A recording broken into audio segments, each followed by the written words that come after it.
To be continued. 3 little words that hold the secret to the next great story. 3 words that will thrill you, confound you, give life to new possibilities. Every variation of To Be Continued is a promise of adventure, a promise of excitement, a promise of unseen wonders and unexplored worlds.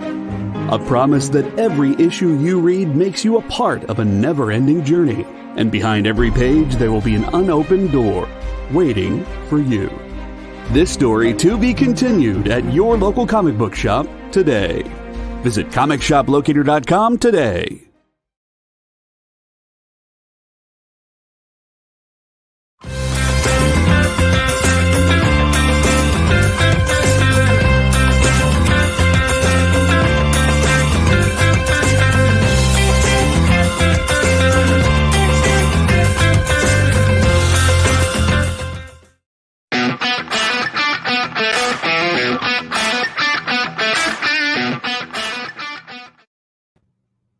Everybody, and welcome to Talking Shop.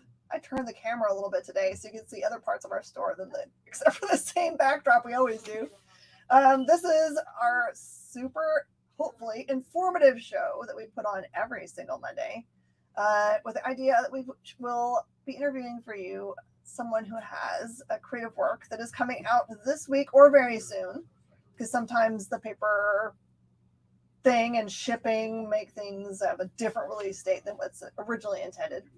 But not to worry, you will be the first one on your block to know what to add to your pull list at your LCS, which we love, local comic shops here. So definitely support yours if you have one in your town, and it is a good place. You should go and throw money at them every single week, and it doesn't have to be a lot just to make it so they can keep on trucking and getting the books to you.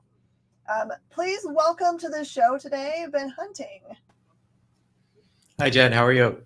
Doing good. Do you go by Ben or Benjamin? Either's good with me. All right, cool. You can call me Jen or Miss Jen, but if you call me Jennifer, I'll think I'm in trouble. So Fair enough. Fair enough. That's generally how I feel about Benjamin too. So. Do you have like a snazzy middle name, or is it just boring like? Oh, I have no. It's not snazzy at all. It's not snazzy at all. I've never used it once in my life. Oh, that's so cool. I mean, it's fun when you can just be like, my first name's long enough. I don't have to worry about my middle. Why add syllables, right? I did the same thing for my boys. My boys are Alexander and Maximilian, and I figured that was long enough. Yeah, definitely. And of course, neither of them go by their full names. Just the Max and Alex. So I went and looked at your page, and this is what I think I saw. You tell me if what I saw is right. You're into cars. Yeah. So in addition to comics, I'm a freelance journalist, and I do a lot of automotive work. Motor Trend, Car and Driver, Inside Hook, a bunch of websites and magazines. I've been doing that for about 15 years now. So I also see that you are obsessed with a car that's related to a car I'm obsessed with. Are you a Nissan, 280 fan, and I'm a 300 fan? Oh, you're a 300 fan? Yeah, I have a 78 280Z. That's my track car. I've had that 7 years now. You what year's your 300? Well, I don't have one. I'm just obsessed with owning one. Oh, but good enough. I think that since probably late 80s, early 90s, I wanted one so badly. I had them only in Matchbox size. I got a little one right here. Oh yeah. For you. So were you always like someone that kind of like obsessively learned about cars even from a young age? My dad was a big influence on me for that. He collects Studebakers from the 50s and 60s. And so when I was growing up, we were always in an old car of some description in the summer months, like driving all around the Northeast, going to shows and auctions and races and stuff. And that kind of rubbed off. I'd always been into writing, and I got tired. I was working in the computer industry for a number of years, and I just got tired of it. And I decided to try my hand at freelancing, and I kind of gravitated towards the automotive side because that's just where my passions were. And the stars fortunately aligned, and it's been very good to me. So You do writing. Is it technical writing, or is it writing for like, here's an ad and this It's like if you want to buy this vehicle? No, it's magazine feature articles, interviews, reviews, or adventure, like going on a trip in a car somewhere weird or interesting or exotic, and then writing about that. It's mostly along those lines. I like writing about obscure parts of the industry and its history, and just weird cars and weird people who built those cars. There's always good stories when you look off the beaten path, I find. What are some of your favorite ones? I went maybe 2 or 3 years ago. I went out on the West Coast to British Columbia, and there was a guy who was selling, I believe it was 44 acres worth of cars. He had, he had accumulated them over time. He worked for the railroad, and he was never home. And whenever he was out and about doing his railroad stuff and he saw a car, he would buy it and just have it shipped back home. But eventually, the weight of owning that much land / cars, it's some huge number, got to him, and he decided to try and sell it all at once. And I went out there when he was in the middle of, he had negotiated with some people from Switzerland, if you can believe it or not, who were intending to buy it and put it in a cargo container or many cargo containers and then ship it to Europe, because there's enough of a premium on cars from like the 60s and the 70s. They were in Switzerland and in Scandinavia. There's a big market for it. So I kind of met those buyers, and I met with him, and I just walked around with him through his collection. And every time we walked up to a car, he could remember where he had bought it, where it had come from, and why he had chosen that particular one. It was pretty impressive. I think it was over 200 vehicles in total. So being able to meet people like that is pretty interesting. And have they done well over time being in just outside, or are they we're going to need help?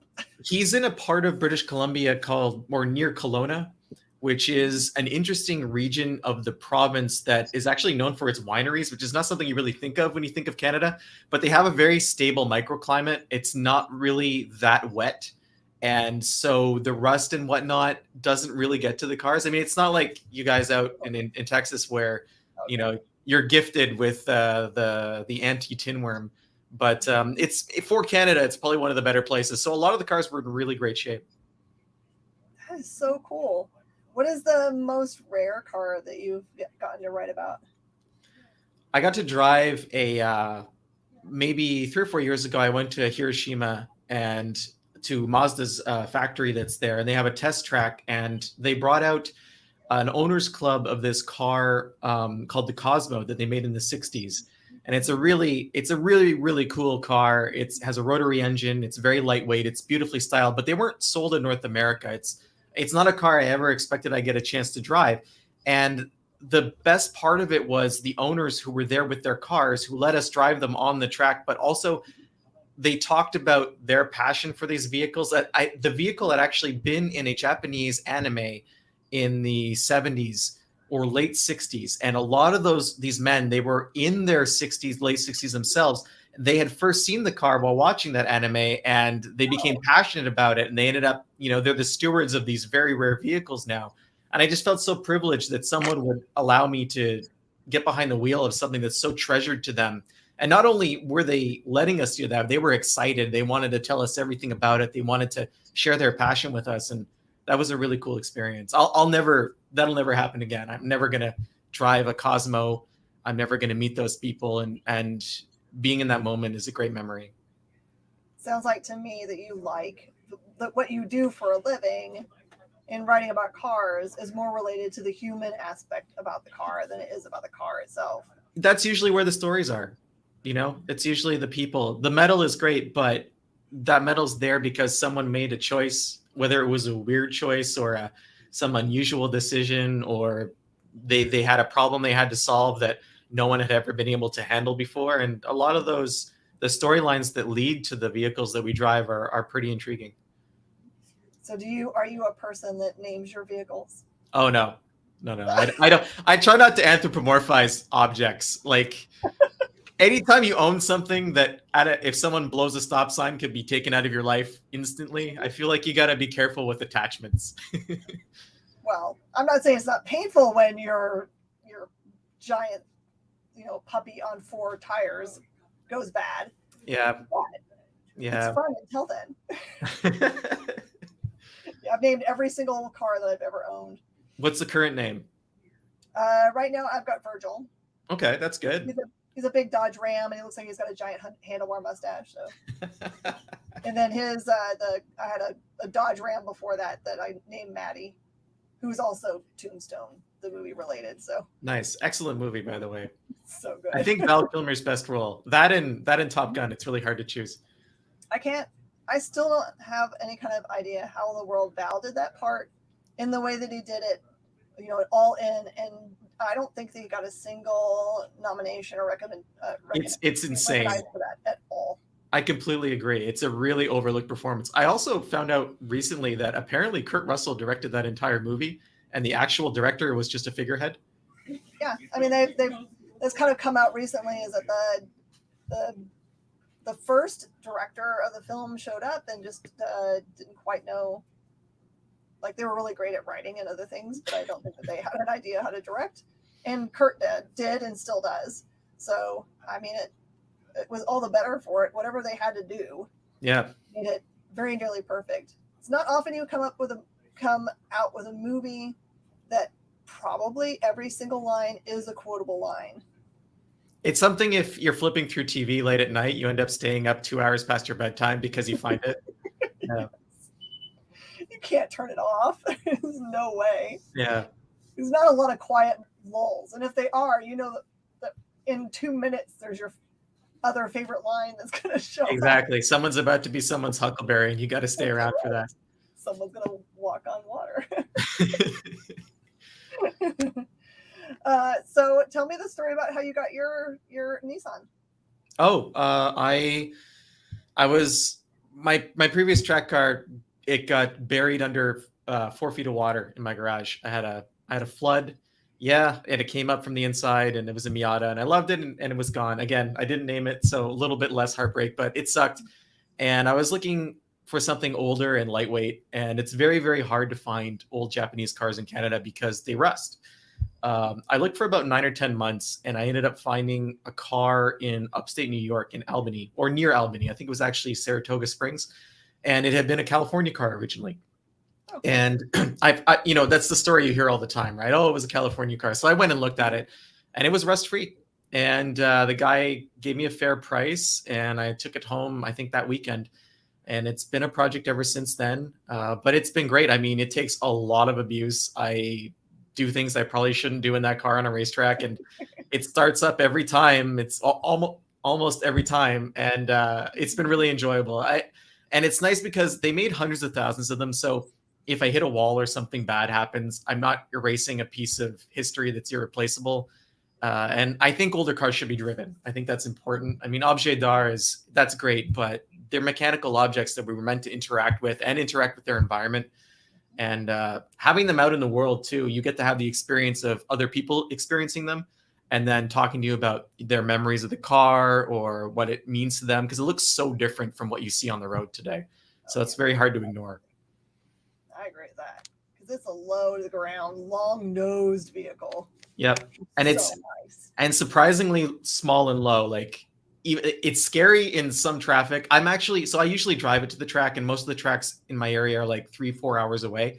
But this year I'm going to start towing it because there are so many trucks and SUVs out there, and they just don't see you. You have to think like a motorcycle rider and just be super defensive, and it's stressful. So I'm going to start towing, and hopefully that goes okay. So smart. I just wanted to say hi to one of our viewers, Adam Skinner. He's a regular viewer. And also for anyone else watching, feel free to ask questions. I promise we're going to talk about comic books, but hey, if I talk about cars, I'm going to talk about cars. When I saw that in your feed, I was like, oh, yes. Yes. All right. So what's most surprising to me then, with all of your awesome background and love of vehicles, is that Code 45 doesn't seem to have anything about vehicles in it. Oh, it's actually the anti-vehicle, right? It's all about public transit, which is I don't know, maybe transit in Canada? Well, I'm sorry? Is there public transit in Canada? Yeah, so the book itself is set in Montreal, and Montreal has one of the most interesting public transit systems in the world. I mean, at least I find it interesting. It's called the Metro, and it's a subway system, but it runs on rubber wheels. And it was designed, back in the 60s. They were like, look, we don't want it to be super noisy like New York, but we want it to be as modern as we can. And it was a, excuse me, there was a Expo 67 at the time, was like a really big World's Fair type event. And they wanted everything to be ready for then. So they were very much into showing off the latest tech. So they ended up with this underground system that is super, super quiet. And there's good and bad to that. The good is it's quiet. The bad is, until recently, you were still using the same cars from the 60s. So it doesn't run, unlike other systems, it doesn't run all night long. It stops around midnight or 1 because they had to do a lot of maintenance to keep everything going. They've been getting better about that. Bombardier or Alstom, I can't remember who came up with some new cars, but I decided to use that setting as the backdrop for Code 45 because the other interesting thing visually about Montreal's metro system is every single station is different. And when they were first dug out in the 60s, they were all assigned to different Quebecois artists and architects. And they worked together to create these completely unique, not just the stations themselves, obviously they all have physical differences, but the decor and the art that was put on the walls, on the floors, the ceilings, it's all unique. None of the stations match. So it's kind of fascinating from that perspective that it's something I don't think we really think about anymore when we look at infrastructure. But back then, there was a pride associated with this accomplishment. Oh, look, we dug this metro system. It's really awesome. And we want you to think it's awesome too. And we can make it as beautiful as easily as just making it dull concrete. So those were things that kind of drew me to it. Do people really identify with whatever their stop is? They're become ultra fans of their artists, or like, I live off of this artist's station. I think for some stations, yes. For others, the artists have kind of fallen into obscurity because we're almost 50 years or 60 years past that now. But there are some that still. It's interesting. There was an auction, not an auction, more like a yard sale 2 or 3 years ago, because the city had accumulated all sorts of stuff from the metro over the years, signs and placards and like ticket booths and whatnot. And they were getting rid of a warehouse where they were keeping it all. So they had a big public sale, and I was like, oh, I'll show up early and I'll pick something up that's cool, like from a station near me. And I showed up at maybe 6 a.m, and the line was incredible. I didn't get in until 11. And by that time, everything was gone. So that kind of shows the enthusiasm people in Montreal have for picking up pieces of the past from the metro system. Okay, now I think there's some comments here that are probably related, and maybe only you will know. Patrick Livery says it's the 3rd largest in North America. Patrick is actually someone I know, and he has an encyclopedia like brain, so I completely trust that fact. He also has access to Wikipedia, probably, so we'll give him that. And then Ryan Hartness says Orange Verdun Crew. Oh, so each of the stations in Montreal is color coded, or I should say the lines. So you have orange, there's green, there's a blue line, and there's a yellow line. And so Verdun is a small island part of the Montreal island that is served by the Orange Line, which is one of the longest lines. It goes all the way from the east to the west of the island. And I actually live on the Orange Line too. So it's, you more identify with lines than individual stations, but it's weird because some of the stations are so close together. You can see one platform from the platform that you're on when you're in that station. Once you're in the downtown core, I don't know why they decided to do that, but literally stations that are probably 300 yards apart. Patrick calling it out, but Verdun is on the green line. They run parallel in certain areas, and sometimes they cross over. So you can have like a neighborhood that'll be served by green and orange, or green. Like where I live, there's orange and blue are very close together. And it's also funny because some parts of the city got shafted a little bit because they dug a trench to put a highway in. And when they did that, they kind of realized they couldn't put the subway underneath it. So there's a whole section of the city that's just metroless. And you take the bus to the metro. It's kind of your only option. Well, Ryan was talking about the orange benches and chairs. Yeah. Ryan, do you hang out on those? Is that why you're a crew? All right. So is is there any like lore or rumors about mystic things that are happening on these lines? Is that where you got the idea? I got the idea from a couple of places. When I first moved to the city in the late 90s, I took the metro all the time because it was affordable and I was a student and I had no money. So that public transit is ruling everything around you. I was also really deeply involved in the rave scene, actually with Ryan. He was my promotional partner for a long time. We had a group that toured together. We did a lot of parties in Montreal, Ottawa. And one of the interesting aspects of that period in Montreal's rave and dance culture is there are stations in the metro that were dug but never used. So for whatever reason, one of them was one that was on the side of that highway that they realized they couldn't get to. So that station stayed empty. But there were a few more stations where, for whatever reason, maybe the neighborhoods didn't develop or maybe they ran out of money. You can go by them and you see them, but they were never actually put into service. So in the early 2000s and the late 90s, ravers started throwing parties there. As they had decent acoustics, they had electrical hookups, and you could get into them from the ground level and go down. There were access tunnels and access staircases. So there was this kind of super underground party world going on. And I just started to think in that time, this story had been developing for over a decade in my mind before I actually got into it with Joe Ng, my art partner and designer, Angela Hodge. And I'd been thinking about, what if there were other parts of the metro system that were hidden or haunted, or things about it that only people who worked in it would know?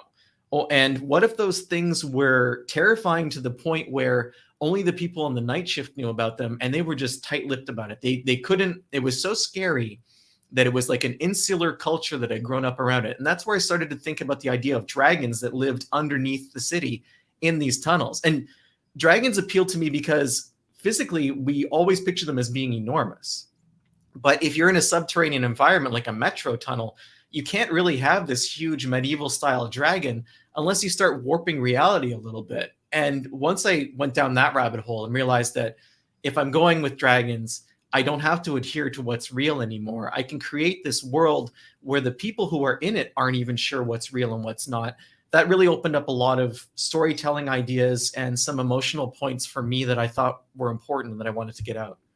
I love it because there's another writer that I adore, Zach Kaplan, who wrote a book called Lost City Explorers, which is about these kids that go hunting for one of their fathers goes missing as he's investigating the underground of New York City, which is an actual thing. And not that this person disappeared, but he actually told me he went to New York City and there are some of these really secret people you can find that will take you on a completely, below board. You're not allowed. It's like against the law. Take you on tours of the underground. Wow. And there are people that live down there. Like I've heard about that. Yeah. And how I believe in New York, some of the systems were built just like on top of other systems. That's scary to think about. So, I mean, like your premise isn't that far off of things that probably could happen if there's enough layers down there that people have forgotten about. I mean, governments build stuff all the time that they're like, oh, whoops, we don't have any more money to finish such things. And that sounds like what you're talking about. Yeah, it just ends up like an empty urban space, which is such a rare thing in a world where we've managed to, attach a pretty high price tag to any kind of above ground space that exists in a major city these days. Okay, so why Code 45? That has to have a reason. So in the Montreal metro system, when they make announcements, there's a PA system, right? And they use a code system to talk to workers, whether they're drivers or maintenance staff and whatnot. And there's a series of code numbers. And it'll mean stuff like, there's flooding on the tracks, or a train has broken down, or there, a request for overtime and whatnot. So all the time when I was growing up, when I was first in Montreal, you'd hear like code 90 or code 212 over there, and you don't know what it means, right? Like this is early days of the internet. So finding this stuff wasn't easy. And then I was thinking, if these dragons existed and they wanted to keep it a secret from the public, but needed to communicate with each other about it, they probably put it in the Montreal code system. So I came up with the idea of Code 45, which was a dragon sighting. So if you were a driver and you saw it, you would call it in, and then it would go out over the PA, and all the other night shift workers would know that something had happened, and they would know which areas to stay away from. Brilliant. Brilliant. I'm so excited for this series. So, just so everybody that's listening knows, this is coming out of Scout Comics, which is a super smart company, picks the best stuff. It sounds like they've done that again. How did you connect with Scout itself? So we, Joe, Angela, and I began working on the book about 4 years ago, and we did the first issue, and we didn't have necessarily. I'm new to comics. Joe's been drawing for years. He worked with Transformers, G.I. Joe, Street Fighter, a lot of Udon projects, and we've all known each other for decades. And I came to Joe and Angela, their partners, and I was like, do you know anyone who'd want to help me bring this story to life? And Joe was like, I'd love to do it. So we spent about a year. We did the first issue, and then we weren't familiar with Kickstarter, crowdfunding, how a lot of comics come to life. So we initially approached publishers, and we reached out to Scout cold. We used their submission guidelines, put together the package they wanted to. And within a couple of weeks, they got back to us and said, we love the book. It needs to be in color. But if you can do that, we'd love to put it out. And it moved really quickly. And they've been really great to work with, especially for someone like me who's doing all of this for the first time, learning about the industry from the inside before the book comes out. And I'd say that it's interesting. The timeline for comics is so extended compared to some other types of work that I've done. That was probably 2 years ago that we signed that contract, and we'll be in stores May 11th. The paper gods willing, right, with the current printing situation, but that's the plan. Yeah, it's I think things may have changed a little bit, honestly, because of the effects of COVID beyond paper shortages and things. For the amount of time between contracts and things been able to be slated into the release schedule is probably more difficult than we've ever thought about before. And also it was up to us to finish the series too. That's the amount of time that it took for us to get, the remaining 5 issues done. We went the Kickstarter route to fund the art, and we finished that last year. And now we're really excited for the totally different adventure of retail, which is, your domain. And it's pretty exciting learning all about it. Yeah, retailers love a good story and a good book with a good hook, and yours has all of those things clearly, and an amazing art team, because they've got experience, so it's not an unknown. Joe makes me look so good. I always say that because it's amazing to have someone like him who can pull the images out of my mind that I put on the page and just have them match exactly or even better than what I had conceived. And Josh Perez, who does our colors, he has a background in the rave scene as well. So he really knew how to bring those lights and the action of that kind of environment to life. And it's been incredible to see it take form on the page.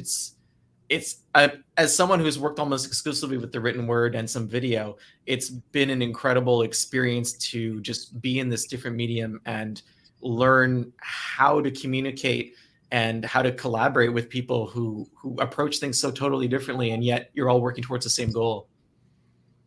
Yeah, I feel like you've got lots of promotional possibilities with this. Like, if you could get your old rave buddies together and go shoot a promo down in the underground again, or wrap a train, with a vinyl dragon on it. That would be pretty awesome. I don't know how Montreal would feel about that, but might have to go guerrilla style on that one. Oh, maybe if it brings lots of people to Montreal that want to then ride the subway because they've seen it on a book. There you go. Oh, there you go. When Montreal becomes a character, that is the way.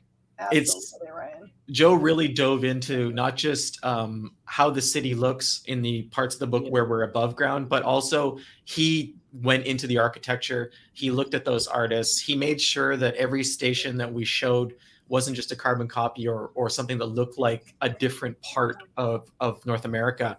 And I think you can really see that on the page, the amount of attention and passion that he put into that part of it. And it's not easy. For any artist to draw architecture, I don't think that's necessarily something fun, especially if you're doing it true to life. So I really appreciated that kind of effort was there. Oh, yeah. So tell us and the viewers something about Montreal that only someone from there would know, that if they went to go visit, they absolutely should not miss. Absolutely should not miss. Mhm. So food wise, you want to get smoked meat. Montreal is an epicenter of smoked meat, or I guess pastrami is often how it's labeled in the US. But you don't want to go to the normal touristy spot. There's two spots in Montreal that have excellent smoked meat, and they're across the street from each other. And one is super famous, and the other one is way better, and no one goes there. So you want to go to the better one. It's called the Main, and it's on Saint Laurent, which is kind of a large boulevard where a lot of the nightlife in Montreal is. And that's probably the best smoked meat in the city. And that would be something I think you have to do for someone who doesn't really know the city that well. Another thing that's fun is to walk around the Old Port, which is a little touristy, but the city's very old. It dates back 500-600 years. And you see a lot of the original architecture, a lot of the original buildings from the city are still there, and they've done a really good job of preserving it. And it's just, you got the cobblestones, you have the old buildings, you have a nice atmosphere, and it hasn't been too Disneyfied yet. There's some aspects of that, but overall it's a nice place to spend some time.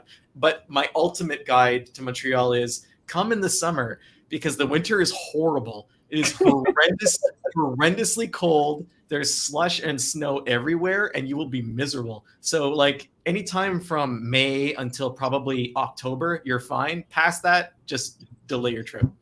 So do you guys laugh at visitors when they come and it's 40 or 50 outside and they're bundled to the nines, and you guys? Oh, that's t-shirt weather for sure. Yeah, that's like socks and sandals and whatnot. Yeah. We like in Houston, we just can't handle like any significant amount of cold. Like last year in February, when the world laughed at us when it was like 13 degrees for 2 days in a row and we didn't have any power or heat. Yeah, but I feel that, man. No power or heat. And they were like, psh, no problem. I was like, we're not built for this. No, I wasn't laughing. I mean, I felt your pain. I don't want to be in that situation either. What does JD say? JD, big long name. I do find artists tend to be in favor of hard surface design or organic. Can enjoy doing both, but artists always have a preference. Oh, I see what you're saying. I remember reading one time that there were some artists who would stay away from drawing for Star Wars or Star Trek or Transformers because of all the machinery. And there were some people who absolutely loved it. So I guess that makes total sense that you'd have a preference. Either you like the straight lines or you like faces or something, Fortunately, Joe likes both. So best of both worlds there. Have you ever tried your hand at art? As a musician, yes, but in visual arts, no. It's not something I've thought about it, but then I think at a certain point you have to realize what you're good at and what you're not, and what you're willing. Once you get good at something and you realize how much work it took you to get to that point, when you look at something else and realize how much work it will take to get to an acceptable point again, it can be really what's the word? It can be overwhelming to think about that. So I prefer to focus on my writing and be able to partner with people who are incredible artists, incredible designers, incredible colorists, and just have everyone work to their strengths. Oh, had to animate Transformers machinery. Ugh. Did you like it? Was it something you enjoyed? Yeah, JD, is it a joy for you to animate machinery, or is it a new skill that you're working toward?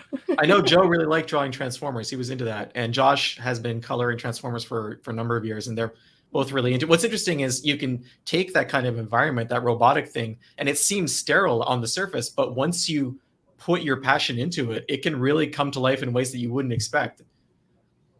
Yeah, that's something I've got to have a good balance of both, right? Because you've got the organics of people and dragons, and you've got all of the mechanical parts of being part of the subway. And Joe really wanted to stay away from kind of the tropes that you see with dragons, like the European medieval kind of thing, because since we're in such a tight environment, we wanted a more athletic or lithe kind of like a water dragon style of creature that could realistically I mean, realistic is an unusual word to use when describing dragons, but that could conceivably be inside these tunnels with these people. But a big part of the book is the idea of not knowing what's real and not knowing how to know whether you're having an experience, whether the world around you is tangible, or whether there's even such thing as shared reality. And that's something that we extended not just to the story, but to the reader's experience of what's happening to the characters. A lot of what's going on is you have to determine for yourself whether they're experiencing it or not. And I was inspired by writers I read growing up, like Philip K. Dick, who came up with a lot of stories like that, where it was you didn't necessarily know the currency of the world you were in, and a lot of that was left up to the reader. And I think that's fascinating. And I think if you give the reader credit for being intelligent enough to make those decisions for themselves, you can have a lot of fun with the story and have something that means different things to different people. Yeah, I know also in the solicitation copy it mentions the kind of like the interplay between drug usage and mental health. So I'm sure that you're going to like really make those lines like really work for the story. Yeah, a lot of these people on the night shift who are encountering these dragons, they start self-medicating. And once that happens, it's the experiences you're having, are they because you're self-medicating, or are they actually there? And it becomes a vicious cycle. And I mean, you don't have to have dragons in your life to realize that that can happen pretty quickly. But a big part of the story is that part of, is it real? Is it a drug experience? Is it fantasy? But also tying to other parts of life that are outside of the metro system for our main character, Vanessa, that she has to figure out how what she's apparently experiencing in the tunnels is related to a dark secret about her own family's past. And a lot of that ties into the mental health of her family itself. And I think that's something, for me personally, in my own experiences, I think it's something we need to talk about more, especially in Quebec, where we have a lot of mental health issues that are not necessarily addressed in the best way. And I find that destigmatizing it by talking about it is one of the best ways, because we all have these experiences. We all know people who've had experiences that are not necessarily positive with either their own mental health or trying to get help for issues that they're having. And I wanted to kind of put a spotlight on that by using the fantasy aspect of the book, because you can do anything in a fantasy world, but that doesn't necessarily, because you can do anything, it allows you to tie to the real world however you want. And it gives you an in for people who are reading it to kind of attach to their own experiences through fantasy, I think. Yeah, and I love writers who write close enough to, I mean, there is a fantasy element, right? Truly. But there's enough that's attached to real world that it starts to feel like this could happen.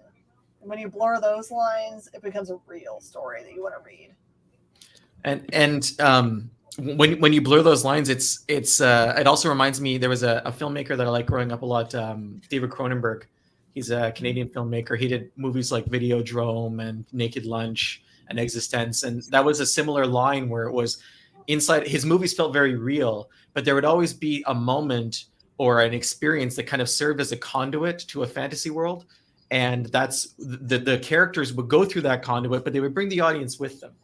And at that point, you know that things are still happening in the real world, but there's a layer on top of it that you didn't have before. And it's in that layer that you can tell the story, I think. Absolutely. All right. So Adam's been patient for me to ask this question. You talked about being a musician. What do you play, and do you have a band you play with?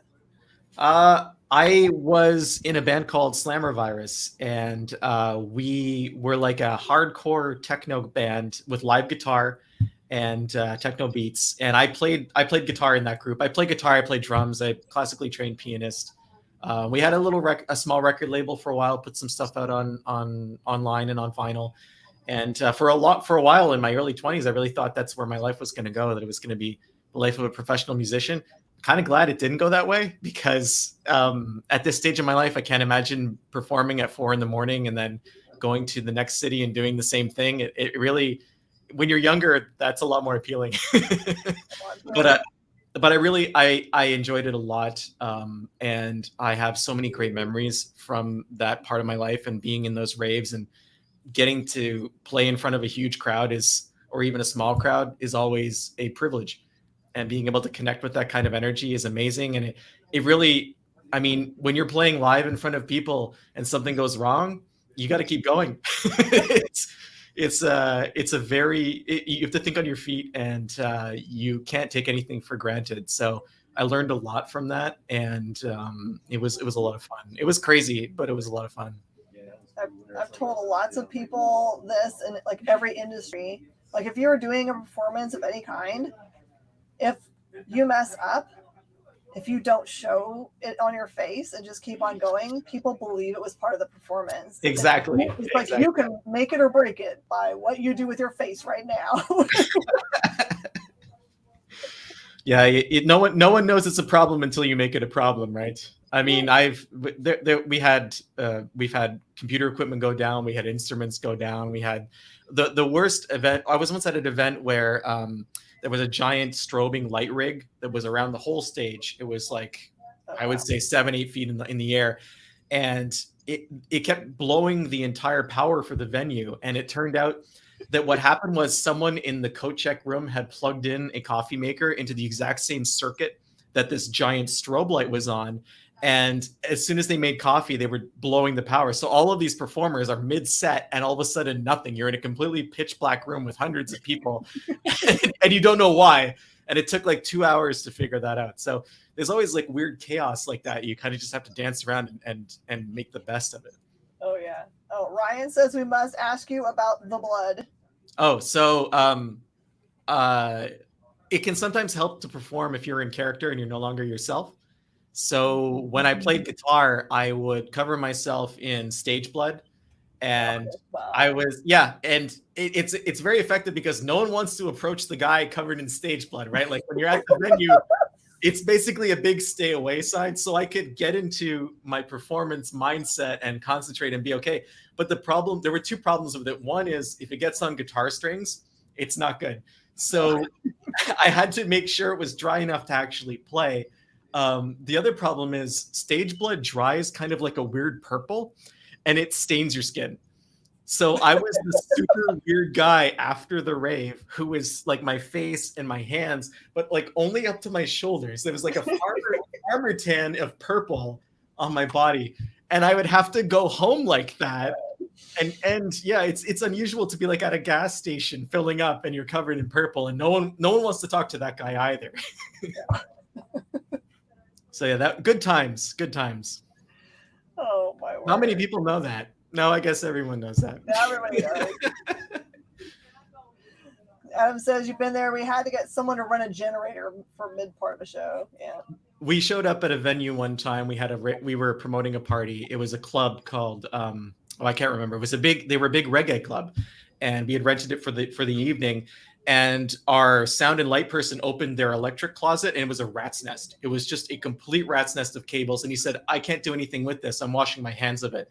But fortunately, there was a body shop below the club, and we had to run a 35-foot, 240-volt extension cable from their spot welder up into the club to get the power we needed to run the power and lights.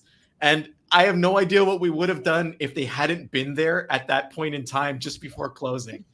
But it's stuff like that you can't predict, right? Like it was either that or turn 500 people away at the door and say, we just don't have electricity. I once showed up to run a costume contest at a convention, and I showed up with my right-hand person, Vivian, who we always like were the leads. We're used to a lot of volunteers showing up.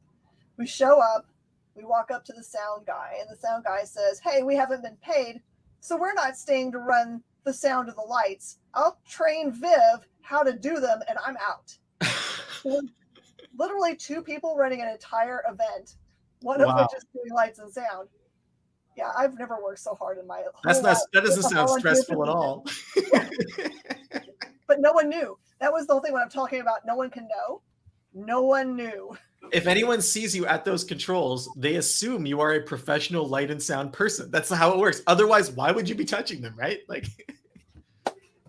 So Vivian can now write down, professional like sound and lights person, I guess. Exactly. Fake it till you make it. So have you gotten to enjoy being a comic book person yet, in that you got to go to sign at shows or at someone's shop or anything yet? No, I mean, with the whole COVID thing, we haven't really been doing anything like that. Travel's been pretty tough, as everyone in the world knows. To be honest, putting a comic book together is super stressful, and I'm kind of looking forward to it being out in the world in a larger way, so I can start enjoying that aspect of it and start hearing from. We've had great support from people who've read the book to this point, but to have it have a larger audience is something I'm really excited about. But I will say that the process, in addition to being super stressful, has been very rewarding just on its own. Just creating something, regardless of whether you're selling it or not, is pretty awesome. And I think, I mean, anyone who wants to create something should do it and just see what happens. I don't think necessarily, oh, because I don't have a publishing deal, or, oh, I don't have a way to get it into stores. I don't think that should stop you. I think the act of doing it is so amazing and so incredible. And it sounds really cliche to say that kind of thing, but I really discovered that through this book. Yeah, sometimes the journey, right? Yeah, and having the right partners like Joe, Josh, and Angela, it's amazing. I mean, if you have people who are shouldering that load with you and who are sharing in that joy and amplifying that joy with their own, it's a great experience. Now, this first the story arc that's coming out through Scout, how many issues is it? And it's 5 issues. I'm sorry? And do you have designs for a second story arc? So as it stands now, it's a 5-shot miniseries. That's kind of how we have it structured. There's room in the future to come back to this world from a very different perspective, but this was as someone who had never done a book before, I thought it was important to keep it as a self-contained universe and to see if I could put that story together in a way that was, cohesive. Having limitations can sometimes free you creatively because you don't have that hanging over your head, like what's going to happen 10 issues from now. So that was something that worked out really well. And then because I also am a person that enjoys TV and movies, do you have, like, when you're writing, do you have in your mind what it would look like on the big screen? Or is it really, you're just like, I'm only envisioning this on the page? That's a really interesting question because I have a film background, did a lot of film studies when I was in school, and I've done some video work and stuff. But what I discovered when I came to comics pretty late in life, when I was younger, I read a lot of Archie, I read some Batman, and I loved Peanuts, Bloom County, that kind of like comic strip stuff. But it wasn't until my 30s that I really got into graphic novels and that type of seeing what could be done beyond the newspaper page. So when I first approached the book, it was very cinematic in my mind. But I had to learn that a comic book script is not a TV script, is not a movie script. And you have to treat the medium with the respect that it deserves and within the boundaries that it imposes on you. And Joe was instrumental in helping me to figure out how to translate the visions that I had into something that worked on the page. So there was this whole learning curve for me where I was envisioning things like scene for scene, camera angles, moving cameras and whatnot, but just learning how differently that works on the page, how time passes very differently in a comic book, how motion works. That was it was an education. So I'm grateful that I was able to partner with someone like Joe, who was patient enough to do that with me and to help me through that. And when I think about the book now, like, it's interesting to look back on the first issue versus the 5th issue, creatively, how differently I approach it when we're doing layout, when we're doing the first script. So I don't know if people will be able to see that when they read through the series. I think it's pretty cohesive and consistent, but the process to get to that result has changed. So do you, when you write script for comic book, or at least so far, are you the kind of person that has a clear vision of what you think the art should look like on the page and are very descriptive? Or are you more loose? You're like, this is the dialogue and the action that needs to happen in here, and I don't care what point of view or if you're a fly on the wall, you're the artist, you know what's best. Getting back to that learning curve part, when I first started my first script, I was very descriptive and perhaps overly so. And I think that a part of that was linked to the cinematic stuff that was going on in my mind when I was thinking of the story. But I can remember about halfway through the issue, Joe sat me down and he said, look, you have to trust me in terms of knowing what's going to look best in this panel, and knowing how to, I didn't even think about things like page turns. That's how new I was to the idea of scripting. So understanding pacing, page turns, facing pages, all that stuff, that was something that he taught me. And so for the second script, it became much more collaborative, in the sense that, I mean, Joe's an expert artist. He knows exactly how things should look. And having that at my disposal is far more important than me imposing something rigid. So I do panel descriptions in addition to the dialogue, and I do count out panels on the page and talk about placement. But when we do layout, we do it together. And at that point, Joe's experience is really something that informs how it's going to look in the final version. So if I have too many panels, or if we were always looking for ways to combine panels and to reduce the amount of space being taken up by dialogue, or motion that didn't need to be shown that could be suggested, stuff like that.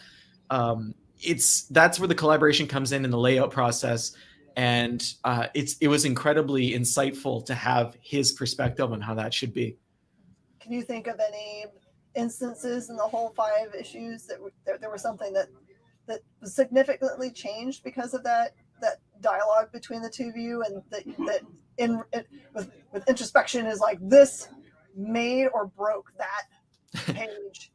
There for sure. There are pages where in the 5th issue, compared to the 1st issue, in the 5th issue, there's a page where I only included dialogue, because it was a scene that had gone on for maybe 1 or 2 pages between 2 people. And on the 3rd page, I realized we couldn't just have people talking heads back and forth.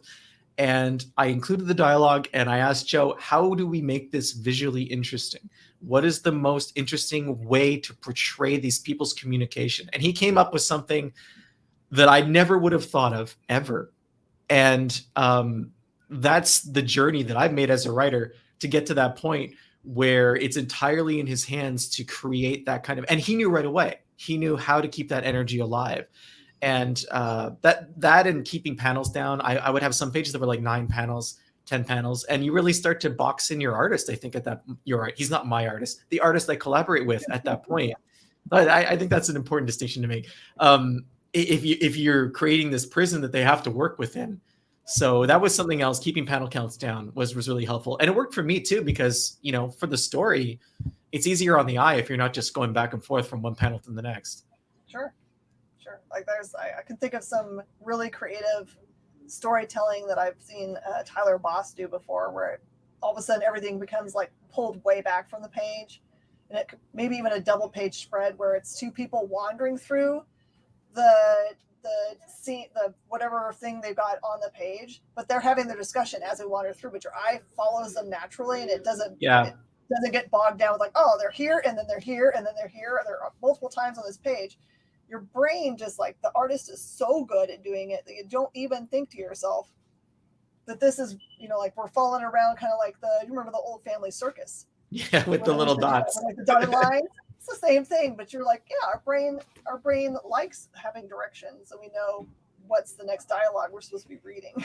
and getting to that ability, that's not a natural thing. That's a very talented artist who can do that. And Joe had to teach me about leading the eye. And there's still points now where he'd be like, you want to make sure that where we put this panel doesn't distract from something before, it doesn't interrupt the flow. And another thing that I think I had to learn was, there were some times I wanted to do a 2-page spread in the book, but I had to consider whether that scene was important enough for that, because you can't keep doing that. You can't keep showing someone, the reader, something that is so detailed or exciting or interesting unless it has importance to the story, because it wears out. And that was something I had to learn as well. Oh, yeah. So Adam, who's with us, still says that he loves the Chiefs picture behind you. All 3 of them there. A little worse for wear after fisticuffs, I believe. Do you have any other comic book work in the in planning stages, or do you have ideas that you're like, this is the next thing? Yeah, actually, Angela, he is the best. I'm working on actually with Ryan, who's been commenting. We're in the early stages of breaking ground on it looks like it's going to be like a manga style book about the rave experiences that we've had, and kind of moving through. What I like about that format is you can take very short 10-page stories and create a larger narrative about them. So the early 2000s rave era is something I think has a lot of interesting stories and a lot of things that we did, kind of almost creating a manual on how to throw these parties, and the weird adventures we had, and the things that worked and the things that the things that didn't.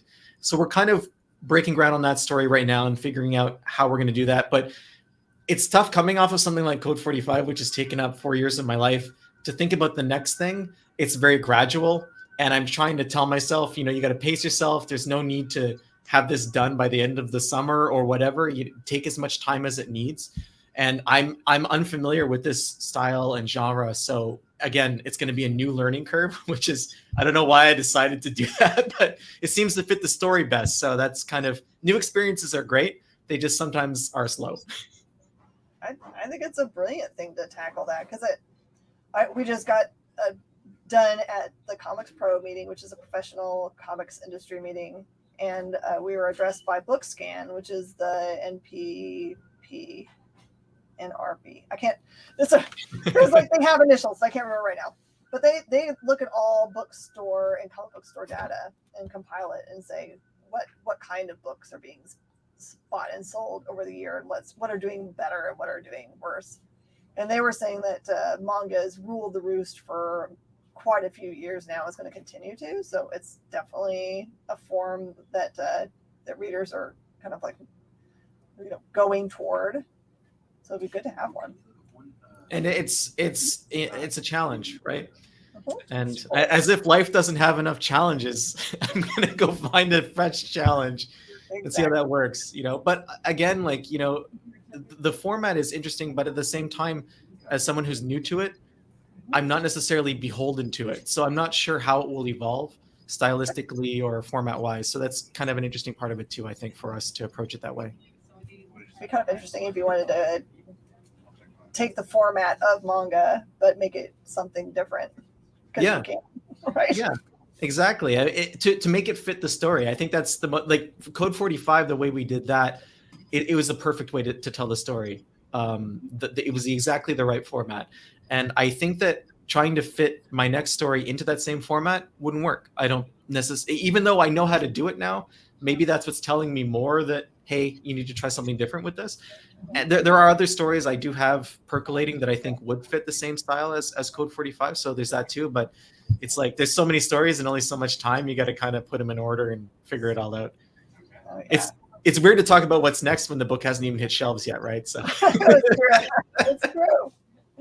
All right. If anyone wanted to follow you to kind of like see what is coming up next and see other inside insights, what social media or places should they follow you?